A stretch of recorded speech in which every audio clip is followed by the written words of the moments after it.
ನಮಸ್ಕಾರ ವೀಕ್ಷಕರೇ, ಪ್ರಿಯಾ ಸುಜಿ ಚಾನಲ್ಗೆ ಸ್ವಾಗತ. ನಾನು ಇವತ್ತಿನ ಈ ವಿಡಿಯೋದಲ್ಲಿ ಸಿಂಪಲ್ ಆಗಿರೋ ಒಂದು ಬೆಂಡೆಕಾಯಿ ಪಲ್ಯದ ರೆಸಿಪಿನ ತೋರಿಸ್ತಾ ಇದ್ದೀನಿ. ಅದು ಕೂಡ 1 kg ಬೆಂಡೆಕಾಯಿ ಪಲ್ಯವನ್ನು ಹೇಗೆ 10 ರಿಂದ 15 ನಿಮಿಷದಲ್ಲೇ ತಯಾರಿಸೋದು ಅಂತ ಇವತ್ತಿನ ವಿಡಿಯೋದಲ್ಲಿ ನೋಡ್ಕೊಳ್ಳೋಣ. ತುಂಬ ಸಿಂಪಲ್ ಆಗಿರೋ ವಿಧಾನದಲ್ಲಿ ನಾನು ಮಾಡಿ ತೋರಿಸ್ತೀನಿ. ಮೊದಲಿಗೆ ಈ ಬೆಂಡೆಕಾಯಿ ಪಲ್ಯ ಮಾಡೋದಕ್ಕೆ ನಾನು 1 kg ಬೆಂಡೆಕಾಯಿನ ಚೆನ್ನಾಗಿ ತೊಳೆದು ಒಂದು ಬಟ್ಟೆಯಲ್ಲಿ ಒರೆಸಿ ತೆಗೆದಿಟ್ಕೊಂಡಿದ್ದೀನಿ. ನೋಡಿ, ಈ ರೀತಿಯಾಗಿ ಚೆನ್ನಾಗಿ ತೊಳೆದು ಬಟ್ಟೆಯಲ್ಲಿ ಒರೆಸ್ಕೊಂಡು ಡ್ರೈ ಮಾಡ್ಕೊಂಡಿರಬೇಕು. ಅದಾದಮೇಲೆ ಸಣ್ಣದಾಗಿ ಕತ್ತರಿಸಿ ಇಟ್ಕೊಳ್ಳಿ. ಈಗ ಒಂದು ಕಡಾಯಿಗೆ ಒಂದು 3 ಚಮಚದಷ್ಟು ಎಣ್ಣೆ ಹಾಕೊಳ್ತಾ ಇದ್ದೀನಿ. ಎಣ್ಣೆ ಹಾಕಿದ್ಮೇಲೆ ಕತ್ತರಿಸಿ ಇಟ್ಕೊಂಡಿರೋವಂಥ 1 kg ಬೆಂಡೆಕಾಯಿನ ನಾವು ಹುರ್ಕೊಳ್ಬೇಕಾಗುತ್ತೆ. ಒಳ್ಳೆ ಗೋಲ್ಡನ್ ಕಲರ್ ಬರೋವರೆಗೂ ಚೆನ್ನಾಗಿ ಹುರ್ಕೊಳ್ಬೇಕು. ಬೆಂಡೆಕಾಯಿನ ಚೆನ್ನಾಗಿ ಫ್ರೈ ಮಾಡ್ಕೊಳ್ಳೋಣ. ಒಳ್ಳೆ ಗೋಲ್ಡನ್ ಕಲರ್ ಬರಬೇಕು. ನೋಡಿ, ಒಂದು 5 ರಿಂದ 6 ನಿಮಿಷಗಳ ಕಾಲ ಸಮಯ ಹಿಡಿಯುತ್ತೆ. ಮಧ್ಯಮ ಉರಿಯಲ್ಲಿ ಗ್ಯಾಸ್ ಫ್ಲೇಮ್ನ ಇಟ್ಕೊಂಡು ಫ್ರೈ ಮಾಡ್ಕೊಳ್ಳೋಣ. ನೋಡಿ, ಈ ಥರ ಆಗಬೇಕು. ಈಗ ಚೆನ್ನಾಗಿ ಫ್ರೈ ಆಗಿದೆ. ಇದನ್ನು ನಾನು ಪಕ್ಕಕ್ಕೆ ತೆಗೆದಿಟ್ಕೊಳ್ತಾ ಇದ್ದೀನಿ. ಈಗ ಇನ್ನೊಂದು ಕಡಾಯಿಗೆ ಮತ್ತೆ 3 ಚಮಚದಷ್ಟು ಎಣ್ಣೆಯನ್ನು ಹಾಕ್ಕೊಳ್ತಾ ಇದ್ದೀನಿ. ಎಣ್ಣೆ ಚೆನ್ನಾಗಿ ಕಾದ್ಮೇಲೆ ಇದರಲ್ಲಿ ಈರುಳ್ಳಿ ಹಾಕ್ಕೊಳ್ಳೋಣ. ಬೆಂಡೆಕಾಯಿ ಪಲ್ಯದಲ್ಲಿ ಈರುಳ್ಳಿ ಸ್ವಲ್ಪ ಜಾಸ್ತಿ ಇದ್ರೇ ಚೆನ್ನಾಗಿರುತ್ತೆ. ಹಾಗಾಗಿ ನಾನೊಂದು 3 ಮೀಡಿಯಮ್ ಸೈಜ್ ಈರುಳ್ಳಿಯನ್ನು ಸಣ್ಣದಾಗಿ ಕತ್ತರಿಸಿ ಹಾಕ್ಕೊಂಡಿದ್ದೀನಿ. 1 kg ಬೆಂಡೆಕಾಯಿಗೆ ಇಷ್ಟು ಈರುಳ್ಳಿ ಅಂತೂ ಬೇಕಾಗುತ್ತೆ.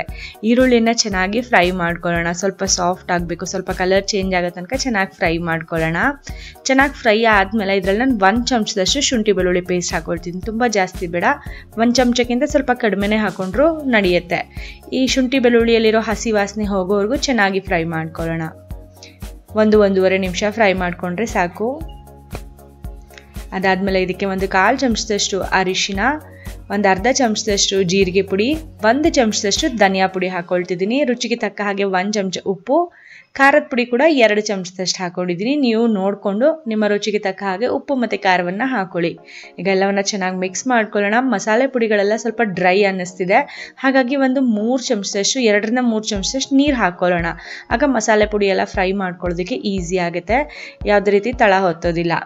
ಈಗ ಚೆನ್ನಾಗಿ ಫ್ರೈ ಮಾಡ್ಕೊಳ್ಬೋದು. ನಮಗೆ ಸಮಯ ಸಿಗುತ್ತೆ ಇನ್ನೂ 1-2 ನಿಮಿಷ ಚೆನ್ನಾಗಿ ಫ್ರೈ ಮಾಡ್ಕೊಳ್ಳೋದಕ್ಕೆ. ಈಗ 2-3 ನಿಮಿಷಗಳ ಕಾಲ ಆದಮೇಲೆ ಹುರಿದಿಟ್ಕೊಂಡಿರೋಂಥ ಬೆಂಡೆಕಾಯಿನ ಇದರಲ್ಲಿ ಸೇರಿಸ್ಕೊಂಬಿಡೋಣ. ಪೂರ್ತಿ ಬೆಂಡೆಕಾಯಿನ ಹಾಕೊಂಬಿಡಿ. ಹಾಕಿ ಆದಮೇಲೆ ಇದನ್ನು ಈರುಳ್ಳಿ ಮಸಾಲೆ ಜೊತೆಗೆ ಚೆನ್ನಾಗಿ ಮಿಕ್ಸ್ ಮಾಡ್ಕೊಳ್ಳೋಣ. ಎಲ್ಲವನ್ನು ಚೆನ್ನಾಗಿ ಮಿಕ್ಸ್ ಮಾಡ್ಕೊಳ್ತಾ ಮತ್ತೆ 1 ನಿಮಿಷ ಹಾಗೇ ಫ್ರೈ ಮಾಡ್ಕೊಳ್ಳೋಣ. ಈಗ ಚೆನ್ನಾಗಿ ಮಿಕ್ಸ್ ಮಾಡ್ಕೊಂಡಿದ್ದೀನಿ. ಈಗ ಮತ್ತೆ ಒಂದು 2 ರಿಂದ 3 ಚಮಚದಷ್ಟು ನೀರನ್ನು ಚಿಮ್ಕಿಸ್ಕೊಳ್ತೀನಿ. ಯಾಕೆಂದರೆ ಬೆಂಡೆಕಾಯಿ ಆ ಮಸಾಲೆ ಜೊತೆಗೆ ಚೆನ್ನಾಗಿ ಬೇಯಬೇಕು. ಹಾಗಾಗಿ ಲಿಡ್ನ ಕ್ಲೋಸ್ ಮಾಡಿ 5 ನಿಮಿಷ ಬೇಯಿಸ್ಕೊಳ್ತೀನಿ. 5 ನಿಮಿಷ ಆದ ತಕ್ಷಣ ಬೆಂಡೆಕಾಯಿ ಪಲ್ಯ ಚೆನ್ನಾಗಿ ಬೆಂದಿರುತ್ತೆ. ಈಗ ಕೊನೆಯಲ್ಲಿ 1-2 ಪದಾರ್ಥಗಳನ್ನ ಹಾಕ್ಕೊಳ್ಬೇಕು. ಅದನ್ನು ಹಾಕೊಂಡ್ಬಿಟ್ರೆ ಪಲ್ಯ ರೆಡಿ ಆಗಿಬಿಡುತ್ತೆ. ಈಗ ಆಲ್ಮೋಸ್ಟ್ ಪಲ್ಯ ಎಲ್ಲ ಚೆನ್ನಾಗಿ ಬೆಂದಿದೆ. ಈಗ ಕೊನೆಯಲ್ಲಿ ಸಣ್ಣದಾಗಿ ಹೆಚ್ಚಿಟ್ಕೊಂಡಿರುವಂಥ ಕೊತ್ತಂಬರಿ ಸೊಪ್ಪು ಮತ್ತು ಒಂದು ಅರ್ಧ ಚಮಚದಷ್ಟು ಗರಂ ಮಸಾಲ ಪುಡಿನ ಹಾಕ್ಕೊಳ್ತೀನಿ. ಒಂದು ಅರ್ಧ ನಿಂಬೆ ರಸವನ್ನು ಕೂಡ ಹಾಕ್ಕೊಳ್ತೀನಿ. ಅರ್ಧ ನಿಂಬೆ ರಸ ಹಾಕ್ಕೊಳ್ಳಿ ಸಾಕು. ಅರ್ಧ ಚಮಚದಷ್ಟು ಗರಂ ಮಸಾಲ ಪುಡಿ, ಜಾಸ್ತಿ ಬೇಡ, ಅಷ್ಟೇ ಸಾಕು, ಲೈಟಾಗಿರಬೇಕು. ಮತ್ತು ಒಂದು ಸ್ವಲ್ಪ ಸಣ್ಣದಾಗಿ ಹೆಚ್ಚಿಟ್ಕೊಂಡಿರೋಂಥ ಕೊತ್ತಂಬರಿ ಸೊಪ್ಪು ಹಾಕಿಬಿಟ್ರೆ ಪಲ್ಯ ರೆಡಿ ಆಗಿಬಿಡುತ್ತೆ. ಈಗ ಒಂದ್ಸಲ ಮಿಕ್ಸ್ ಮಾಡಿಕೊಂಡ್ರೆ ಆಗೋಯ್ತು. ರುಚಿಯಾಗಿರೋಂಥ ಪಲ್ಯ ತಯಾರಾಗಿದೆ. ಇದನ್ನು ನೀವು ಚಪಾತಿ ಜೊತೆ, ಅಕ್ಕಿ ರೊಟ್ಟಿ ಜೊತೆ, ಜೋಳದ ರೊಟ್ಟಿ ಜೊತೆ ಯಾವುದ್ರ ಜೊತೆಗಾದರೂ ತಿನ್ಬೋದು. ತುಂಬ ಚೆನ್ನಾಗಿರುತ್ತೆ. ಹಾಗೆಯೇ ತಿನ್ನೋದಕ್ಕೂ ಕೂಡ ತುಂಬ ಚೆನ್ನಾಗಿರುತ್ತೆ. ನೀವು ಕೂಡ ಒಂದ್ಸಲ ಟ್ರೈ ಮಾಡಿ ನೋಡಿ. ಕೇವಲ 10 ರಿಂದ 15 ನಿಮಿಷ ಸಾಕು ಈ 1 kg ಬೆಂಡೆಕಾಯಿ ಪಲ್ಯ ಮಾಡೋದಕ್ಕೆ. ನೀವು ಕೂಡ ಟ್ರೈ ಮಾಡಿದ್ಮೇಲೆ ನಿಮ್ಮ ಅನಿಸಿಕೆ ಅಭಿಪ್ರಾಯಗಳನ್ನ ನನಗೆ ಕಾಮೆಂಟ್ ಮೂಲಕ ತಿಳಿಸಿ. ಹಾಗೆ ನಿಮಗೆ ಈ ರೆಸಿಪಿ ಇಷ್ಟ ಆಗಿದ್ರೆ ಲೈಕ್ ಮಾಡಿ. ಹಾಗೆ ನಮ್ಮ ಚಾನಲ್ನ ಸಬ್ಸ್ಕ್ರೈಬ್ ಮಾಡ್ಕೊಳ್ಳಿ. ನಿಮ್ಮ ಫ್ಯಾಮಿಲಿ, ಫ್ರೆಂಡ್ಸ್, ರಿಲೇಟಿವ್ಸ್ ಜೊತೆಗೂ ಕೂಡ ಶೇರ್ ಮಾಡ್ಕೊಳ್ಳಿ ಅಂತ ಹೇಳ್ತಾ ಇವತ್ತಿನ ಈ ವಿಡಿಯೋನ ನಾನು ಮುಗಿಸ್ತಾ ಇದ್ದೀನಿ. ಮತ್ತೆ ಮುಂದಿನ ವಿಡಿಯೋದಲ್ಲಿ ಹೊಸ ರೆಸಿಪಿಗಳೊಂದಿಗೆ ಭೇಟಿ ಆಗ್ತೀನಿ.